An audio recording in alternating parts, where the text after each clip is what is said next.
Olá, estamos no ar com mais um episódio do PortoCast, dentro aqui do ESG Challenge. Agora eu vou conversar com o Daniel Ramos, que é gerente corporativo de sustentabilidade ESG na Hidrovias do Brasil. Muito obrigada. Feliz em estar aqui, feliz em estar na minha cidade, cidade natal, mas que hoje, além de ser cidade natal, também é o município que eu desenvolvo atividade profissional. Falamos bastante da sigla ESG, até com outros convidados, que muitas vezes as pessoas não conhecem. Até como você é comunicador, penso que, de repente, o próprio governo poderia fazer uma campanha para o público em massa, porque muitas vezes se fala do tema, mas pouco se sabe exatamente o que é. Como que você trabalha isso justamente na sua empresa e nessa relação com o público externo? Que legal. De maneira bem didática, dá para a gente dividir a discussão em ESG, essa sopinha de letrinhas, que é o termo que está na moda, em dois momentos e de dois modos. O primeiro deles é o seguinte: é o ESG que a gente pode chamar de 1.0, que basicamente significa que as empresas ou o próprio Estado devem fazer ou precisam fazer, sobretudo hoje, aquilo que precisa ser feito. Ah, peraí, Daniel, o que é isso? No E, que é o ambiental, né, na conversão e na tradução do inglês, do environment, é basicamente, no 1.0, se você quiser estar na discussão do ESG, é cumprir a sua legislação ambiental de maneira eficaz e com qualidade.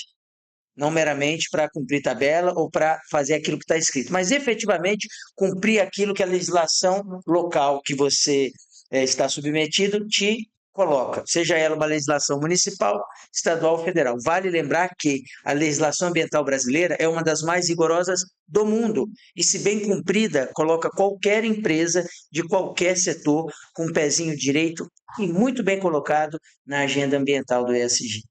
No S, para chegar num patamar 1.0, é basicamente estabelecer boas e corretas relações com o seu público interno, seja ele colaborador próprio, colaborador terceiro, que muitas vezes a gente esquece, e com seus fornecedores e clientes. É o S do 1.0. E o G é governança. O que é governança no mundo pós-pandemia e que está discutindo ODS há bastante tempo? É transparência. Como assim, Daniel? É comunicar de maneira clara seus desafios, seus avanços e o seu status em relação a esses desafios, que ora você consegue avançar, ora não, porque nem sempre é fácil, e em relação aos seus dados e números, a verdade da companhia, e hoje tem instrumentos para fazer isso muito fácil. Esse é 1.0.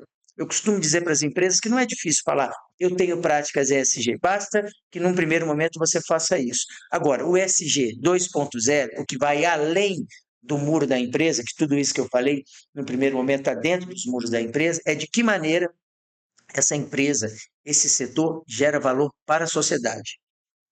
E quando eu me refiro a valor para a sociedade, é efetivamente Porto, a empresa que está no Porto e o governo participar da vida da cidade, efetivamente ajudando os desafios da sociedade a serem superados, não necessariamente vinculados ao seu negócio, mas os desafios da cidade, que podem estar ligados à educação, erradicação da pobreza, igualdade de gênero e todos aqueles que a gente conhece. Para mim, o ESG de forma prática é ação. E exatamente eu queria até que você falasse a respeito de como a empresa atua e um pouco da empresa, porque nós vemos que muitas vezes as pessoas estão inseridas dentro do porto num convívio diário, porque a relação porto-cidade, pelo menos em Santos, Guarujá, aqui onde temos porto, até Bertioga, São Vicente, ela é presente a todo momento. Quando você faz um trânsito para outra cidade, você passa pelo porto, ou você mora numa região portuária, e muitas vezes a pessoa ela não conhece o que está em volta. Então, falando um pouco da Hidrovias. Bom, a Hidrovias do Brasil é uma companhia que já nasceu nessa discussão de sustentabilidade, porque é uma empresa muito nova, tem 14 anos. Nasceu ontem, né? Pensa no indivíduo de 14 anos. Gente, ainda. Tá chegando, é. E é uma companhia que nasceu para solucionar um problema de sustentabilidade financeira, temporal e ambiental. Por quê? Porque nós nascemos inicialmente para transportar grandes volumes de carga, minério, celulose e muito grão, soja e milho, por longas distâncias com menor custo, no menor tempo e ambientalmente com menor impacto. Por Como? quê? Por meio do transporte hidroviário. Se você Sim. fizer uma comparação entre modais, e não quer dizer que um modal tem que superar o outro e substituir o outro, não, porque a logística no Brasil e no mundo inteiro ela é integrada. é um pedaço, ferrovia, o outro hidrovia, depois segue navegação, ora você tem a necessidade do rodoviário no last mile, naquela Um milha modal final. depende do outro. Exato, mas o hidroviário é um modal que emite muito menos CO2 por tonelada transportada em quilômetro útil. Essa é a unidade de medida comparativa no mundo por diversas instituições, que a gente chama de TKU, né? Tonelada por quilômetro útil. Para você ter uma ideia, a gente pode ter um parâmetro no modal hidroviário com emissões entre 9 e 30 gramas de CO2 por tonelada transportada em quilômetro útil. Outros modais têm emissões muito superiores. O que se aproximaria mais ali do modal hidroviário é o ferroviário, mas ainda assim com questões muito importantes de impacto pela sua implantação. Então, a Hidrovias do Brasil nasceu aí, provendo uma solução mais sustentável, de menor custo e menor tempo de entrega para os seus clientes. E aí ficou mais cômodo para a companhia se estabelecer nessa discussão de sustentabilidade. Mas e aqui em Santos? Aqui em Santos, nós não fazemos, não tem navegação hidroviária, nós temos a concessão de um terminal portuário e que trabalhamos sal e fertilizante. Então, onde é que está a nossa sustentabilidade aqui? Basicamente, tá, no que diz respeito ao S, muito forte na contratação de mão de obra local, uma premissa fundamental para a gente trabalhar em Santos com santistas, que não necessariamente é uma premissa de toda empresa. Isso é importante porque bota a roda da economia para girar em Santos. Contrata o Sim. emprego aqui, o santista recebe seu salário aqui, é morador daqui, gasta o dinheiro aqui. Isso faz a economia, a roda da economia girar. E do ambiental no ESG aqui em Santos, vinculada à eletrificação. A maioria dos nossos materiais e equipamentos, o principal deles, o e-crane, o descarregador de navio, é elétrico. Então, ter esse e-crane elétrico significa substituir a utilização de combustível fóssil e colocar no Porto de Santos, histórico e mais antigo, um equipamento moderno e fazer com que isso seja, de certo modo, também uma influência positiva para os demais terminais. E no S, que é o social também, e na governança, participar efetivamente da vida da sociedade. Então, 14 anos, aqui em Santos é nosso primeiro ano operando full, operando integralmente, e a gente já está muito presente em investimentos sociais espalhados no município, 8 iniciativas para ser mais preciso, e estudando 2 que são iniciativas especiais, que são com os grupos sociais que estão dentro do porto, catraieiros, empreendedores formais e informais, que a gente quer desenvolver a partir desse ano e que a gente tem uma expectativa muito boa. Isso é muito positivo e até em desafios como o de hoje, o ESG Challenge é um exemplo de que os jovens podem pensar fora da caixa e ajudar a contribuir justamente com essa parte social, pensando de repente numa iniciativa que traz essa juventude para também contribuir com o crescimento do porto e o crescimento da cidade também. Como você enxerga o evento? Eu enxergo o evento como uma excelente iniciativa de integração porto-cidade, da famosa discussão integração porto-cidade, cidade-porto. Porque quando o porto se coloca na perspectiva de abrir suas dores num hackathon para um conjunto de jovens pensar em soluções para desafios presentes dentro do porto e que eventualmente em algum momento da história se foi velado ou guardado para círculos de discussões internas no porto, isso é integração, isso é transparência, arrisco dizer até que é hipertransparência. Sim. Então, colocar jovens para pensar soluções para problemas reais do porto em Santos e para Santos é, de fato, uma ação de integração do porto com a cidade. Muito genuína, por sinal. E um detalhe importante, você falou num ponto que é crucial, um exemplo. Durante muito tempo, se pensava no Porto como algo antigo, como só pessoas mais velhas que poderiam trabalhar, que poderiam contribuir para soluções, poderiam atuar no desenvolvimento. E hoje se desmistificou isso. Cada vez mais jovens estão trabalhando no Porto, cada vez mais pessoas também que têm, lógico, você tem que aliar o conhecimento, a experiência, mas também dar oportunidade para essas pessoas que estão querendo aprender e fazer essas empresas crescerem, fazer o Porto crescer. Você acredita que, por exemplo, você mesmo é uma pessoa jovem numa empresa que está começando agora e está acreditando nisso, que tem esse olhar mais moderno também? Você sabe que essa é uma discussão importante pelo seguinte: talvez a atividade portuária no Brasil, no mundo, mas vamos falar do Brasil e de Santos, seja uma das atividades profissionais em que se tem a possibilidade de estender o seu período de carreira. Por que eu estou falando isso antes de entrar na modernidade e na juventude? Porque são muitos os setores que, a partir de determinada idade profissional não tem mais espaço ou não tem tanto espaço.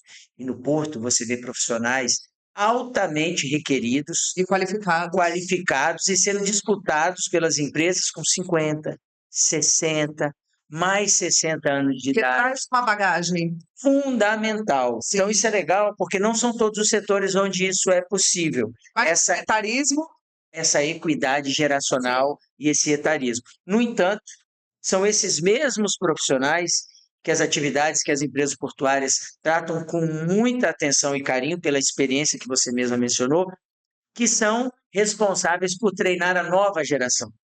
E aí tem duas discussões.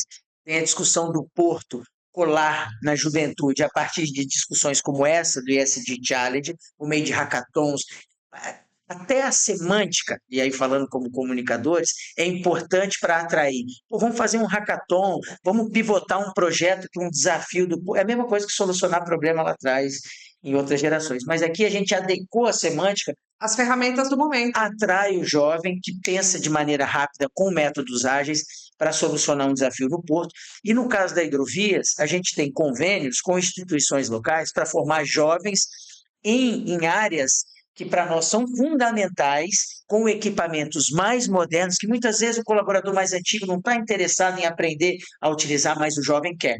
Por exemplo, a gente tem lá no Porto, na nossa operação, um robô que faz a manobra de vagões, e é um robô mesmo, é um equipamento super moderno, operado ou remotamente, ou por um operador na cabine desse robô de manuseio de vagões, e que super interessa para o jovem. Então, trazer a modernidade, mostrar, que é um desafio do público, comunicar o quanto de inovação, de modernidade existe para atrair o jovem, para fazer com que o jovem tenha interesse em olhar aquela atividade e falar, pô, isso não é um trabalho antigo, obsoleto. Pelo contrário, ali tem muita inovação. Eu acho que o Porto está sendo feliz nisso, ao mesmo tempo que não perde o cuidado e o zelo dos mais antigos. Exato, e tem uma outra discussão que é muito atual, que é a questão da inteligência artificial.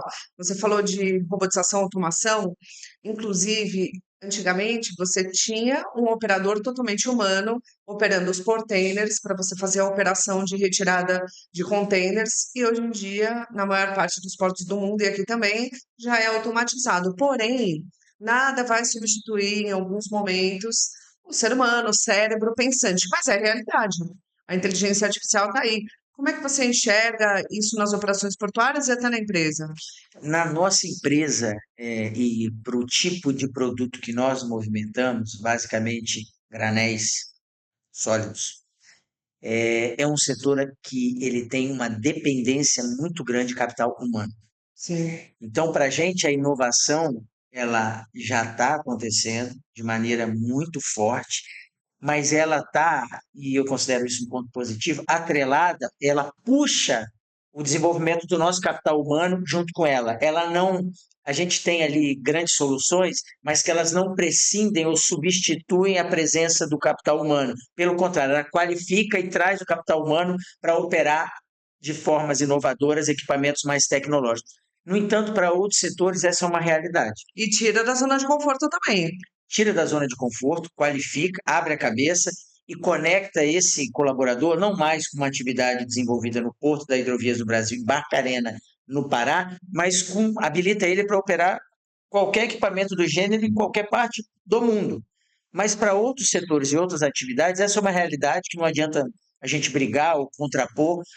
O que é importante a gente entender, para cada atividade braçal que será substituída por um conjunto de máquinas, que outras atividades vão ser necessárias e que tipo de skill ou de qualificação o nosso colaborador e as pessoas, de uma maneira geral, vão precisar ter para ocupá-las. Eu acho que não haverá substituição plena, haverá adequação e acomodação dessas atividades, mesmo no pouco. Exatamente, acho que precisa pensar nessas adequações, precisa, claro, acompanhar a tecnologia, mas você também precisa ter esse material humano, porque muitas vezes você não vai ter aquele conhecimento substituído. A inteligência artificial, ela está presente em todas as áreas, até na comunicação. Eu enxergo um pouco como, às vezes, uma preguiça da pessoa pensar, ah, não, eu vou usar inteligência artificial. Mas isso pode trazer problemas. E quando a gente fala de porto, de operação logística, um erro pode ser fatal. Sim, um erro pode ser fatal. O zelo, a qualificação contínua e o olho humano em atividades como essa são fundamentais, principalmente a depender daquilo que você movimenta, como é o nosso caso. Então, de fato, para mim não haverá substituição, haverá adequação de atividades que são exercidas pelo homem e que é um skill que máquina nenhuma, machine learning nenhum, inteligência artificial nenhuma irá substituir, e outras que a gente eventualmente pode sim Ah, tá, né? inclusive que representam redução de danos e riscos à segurança do próprio operador. Inclusive, a gente fala também, nesse painel que você participa, ESG nos setores marítimos e portuário. Como você enxerga a atuação das empresas em geral? Você é uma pessoa que viaja muito, que está presente em outros países também, enxerga outros portos. Como o Brasil tem se comportado em relação a isso? Olha, eu entendo que não existe um Brasil, existe uma série de oportunidades e realidades diferentes dentro do nosso Brasil, que é clichê falar, É mas de plural. fato é plural e tem uma dimensão geográfica. Se a gente falar de Porto na Holanda, se associa direto a Roterdã. Se você falar de Porto em A Bélgica. Uruguai ou na Bélgica, Antuérpia, se falar no Uruguai, o TGM de Montevidéu. Agora, se você falar em Porto, em Santos, eu te dou no mínimo aqui 20 exemplos de desafios e coisas que já foram solucionadas e são benchmarks. Eu acredito que, no caso da atuação portuária no Brasil, a gente tem realidades e exemplos dos mais fantásticos e alguns que a gente precisa correr para corrigir. Né? No caso de Santos, especificamente, o que eu entendo que é um desafio da atividade portuária quando ela está integrada com a cidade, ou no movimento de integração com a cidade? Olhar de quem, como você mesma disse, tem viajado bastante por cidades e portos ao longo da América Latina nos últimos anos. Santos é uma cidade que hoje eu imputo um nível de organização e zeladoria, cuidado, organização, beleza, zelo da cidade, bom. Principalmente quando eu comparo com o meu referencial de outras cidades portuárias. É uma cidade que, Santos, para mim, hoje, é uma cidade que está bem organizada em zeladoria. Eu não estou falando de política, estou falando de administração Sim, pública da cidade. gestão. Gestão. O porto tem que ser, no mínimo, igual. Eu não posso caminhar por uma zona portuária e ver resíduo de material movimentado no porto, sentir o cheiro da movimentação portuária, ter uma calçada irregular, um gradil, limitador físico, gradil, um muro, uma mureta inadequado, uma ausência de sinalização, uma estrutura suja. Essa zeladoria do porto tem que estar integrada com a cidade. Por quê? Senão nenhum discurso fica em pé. Essa é uma ação importante para a gente equalizar no Porto de Santos, que é um desafio que não é da autoridade portuária somente, é um desafio dos terminais, já que a gente tem um porto organizado e dentro desse porto organizado tem terminais públicos e terminais de uso privativo, os famosos TUPs. Essa necessidade de zeladoria, usando um termo que as empresas adoram, que é o housekeeping, a limpeza e organização interna, precisa estar adequada com a cidade. Eu não posso passar pela zona portuária e falar, poxa, aqui não está legal. Tem que estar no mínimo igual. Essa é uma atividade que para mim custa caro, tem um valor fundamental e tem portos no Brasil que estão bem avançados nisso. Já melhorou um pouco. A gente sabe que já foi muito pior do que é hoje, mas ainda precisa avançar. Sim, Principalmente na questão da relação. Vou dar o exemplo de Santos. A perimetral ela foi feita para o porto, mas quem usa mais a perimetral? Os moradores. Eu sei porque eu moro num bairro que liga praticamente a outros e a gente não usa mais a cidade em si, usa a perimetral. Por quê? Porque é mais fácil, mas a questão da mobilidade a gente ficaria aqui horas e horas falando, porque também é um desses pilares ESG que precisa ser melhorado. sim, concordo com você que melhorou muito, historicamente melhorou muito, mas é o tipo de coisa que não basta melhorar, você tem que cuidar todo dia, Sim. porque zeladoria é todo dia, você não pode descuidar. Então, acho que esse é um tema super importante, assim como é importante o Porto, no caso de Santos, comunicar aquilo que faz com que ele seja tão importante para a cidade.